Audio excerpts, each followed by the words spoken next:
Halo teman-teman semua, selamat datang di Jurnal Farouk, channel yang akan membahas berbagai kasus, kisah, dan juga tragedi dari berbagai penjuru dunia. Dan perlu kalian ketahui bahwa cerita yang kita bawakan adalah kisah nyata, bukan dari film. Jadi, perlu kalian simak baik-baik agar tidak terjadi kesalahpahaman dalam cerita kali ini. Dunia pendakian kembali berduka setelah Gunung Marapi di Sumatera mengalami erupsi.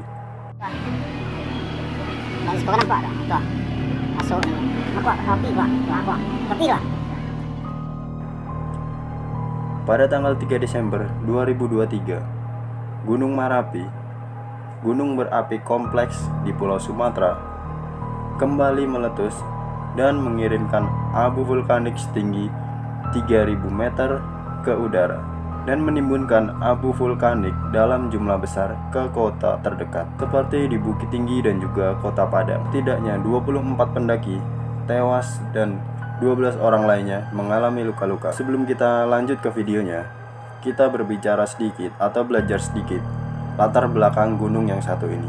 Sebagai gunung paling aktif di Sumatera Barat dan berada di dekat daerah berpenduduk, gunung berapi ini memiliki bahaya yang signifikan. Sejak tahun 2011, gunung berapi ini berada di level 2 atau waspada. Dan pada erupsi Gunung Marapi, tanggal 3 Desember 2023, terdapat kisah pilu dan juga menyedihkan tentang bagaimana proses evakuasi bahkan menjadi viral di beberapa sosial media. Salah satunya adalah korban meninggal dunia setelah mengalami masa kritis selama 13 hari yang beberapa hari lalu telah meninggal dunia. Seorang pendaki bernama lengkap Zafira Zahrim Febriana atau kerap dipanggil dengan IV.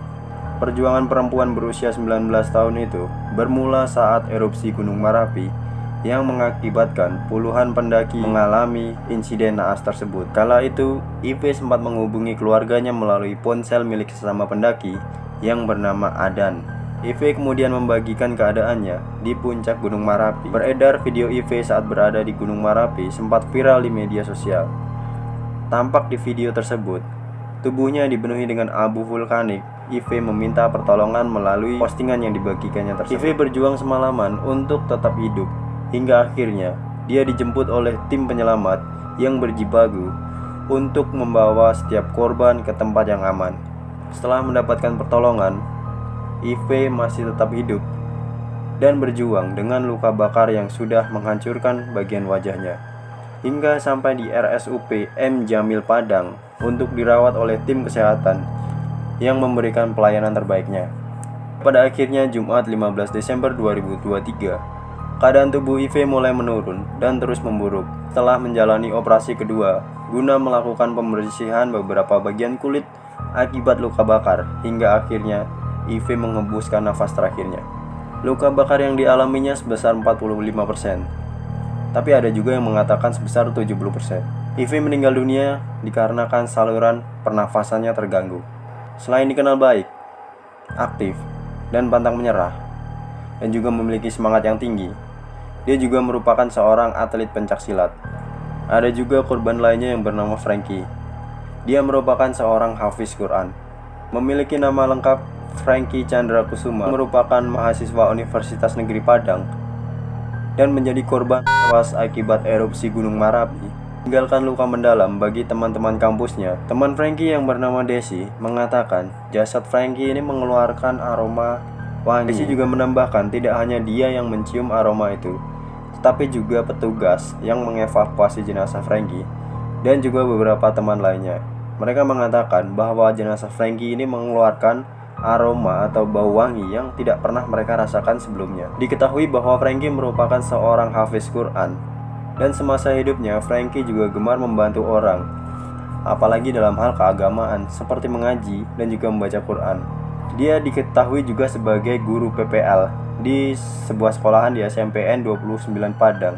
Dan yang menyedihkan adalah Frankie akan segera diwisuda pada saat itu. Di balik itu semua, ada juga kisah yang tidak kalah mengagumkan, yaitu tentang dua relawan yang melakukan aksi heroik Mereka bernama Muhammad Andika dan juga Tommy Hidayat. Para relawan ini berusaha mengevakuasi para pendaki dengan alat seadanya. Andika yang pergi lebih dahulu menyisir wilayah gunung bersama beberapa warga lainnya tepat pada malam hari setelah letusan Gunung Merapi. Dan kemudian Tommy menyusul di hari berikutnya. Relawan yang bernama Andika mengatakan bahwa kondisi Gunung Merapi saat itu sudah dipenuhi oleh abu tebal.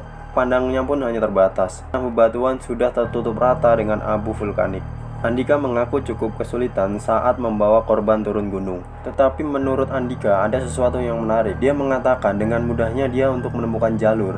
Dia berkata, kalau untuk turunnya sih susah karena jalannya hilang. Nggak ada jalur lagi, cuman patokannya kita pernah kesini, patokannya kita pernah lihat pohon ini, pernah ada di pinggir sini. Jadi ya saya terabas saja, ungkap dia seperti itu.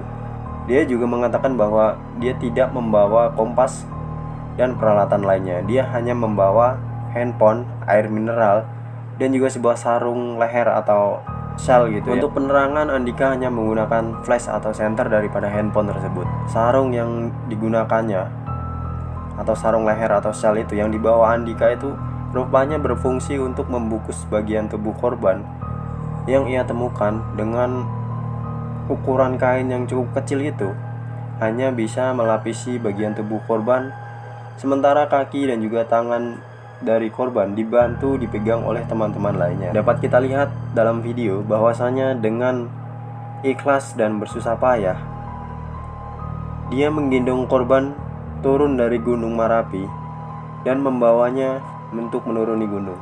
Di puncak Merapi, teman Tommy melihat satu orang korban yang sudah terkapar dengan luka bakar di tubuhnya. Tubuhnya itu sudah memutih diselimuti oleh abu panas.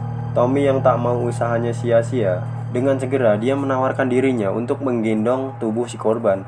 Tommy saat itu yakin bisa membawa korban atau bisa melakukannya dan tidak mempermasalahkan ukuran dari tubuh korban yang terlihat lebih besar daripada ukuran tubuhnya sendiri. Salah seorang teman bertanya kepadanya, apakah kamu sanggup untuk membawanya? Tommy hanya mengatakan sanggup. Aksi heroik yang Tommy lakukan ini tergolong nekat dengan menggendong korban letusan Merapi itu untuk turun gunung. Dan aksi ini pun menjadi banjir pujian dan juga aksi yang terbilang sangat fantastis ya. Sampai-sampai dia itu diundang ke berbagai acara televisi dan bahkan sempat diwawancarai di podcast Deddy Corbuzier ya. Kalian bisa lihat videonya di podcastnya Kang Deddy ya. Dan untuk cerita lebih lanjutnya mungkin kalian bisa cari-cari di website atau Google atau artikel lainnya, karena pada video kali ini rangkumannya hanya sampai di sini ya teman-teman ya. Dan kita doakan buat para korban Merapi ini semoga yang masih sakit segera pulih dan yang telah berpulang semoga amal ibadahnya diterima di sisi Tuhan yang Maha Kuasa. Al-Fatihah untuk mereka semua. Oke teman-teman, terima kasih telah menonton video ini. Sampai jumpa di video-video berikutnya. Jangan lupa like, comment, and subscribe, dan bye-bye.